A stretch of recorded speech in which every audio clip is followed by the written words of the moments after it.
நம்ம வடகன்ஸுங்களை கிண்டல் பண்ணுவோம். இன்றைக்கி வடகன்ஸுங்க நம்மளை கிண்டல் பண்ணிக்கிட்டு இருக்கிறான். அதுவும் நேஷ்னல் டிவி சேனல் ரிப்போர்ட்டரை இவங்க பண்ண கூத்துலாம் போட்டு இதில் ட்விட்டர்லலாம் போட்டு கிழிச்சிக்கிட்டு இருக்கிறாங்க.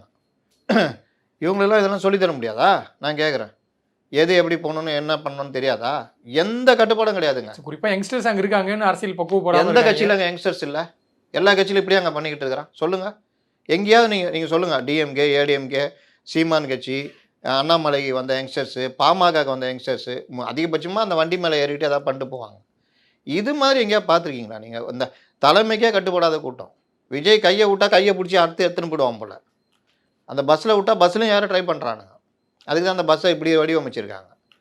அப்போ இந்த மாதிரி பண்ணுறதெல்லாம் ஓரளவுக்கு கட்டுப்படுத்துறது தலைமை அறிவிப்பு மற்ற விஷயங்கள் எதுவுமே இல்லை. மாவட்ட செயலாளரோ மற்ற நிர்வாகிகளோ வர்றது, கட்டுக்கோப்பாக அவங்க கூட்டத்தை கூட்டு வர்றது, எந்த மாவட்டத்திலேருந்து இந்த வேலையை பண்ணுறான் அவனை கேளு, இந்த ஏற்பாடு எதுவுமே கிடையாது. திமுக முப்பெரும் விழா 2025 கரூர் செப்டம்பர் 17 மாலை 5 மணி முதல் அனைவரும் வருக.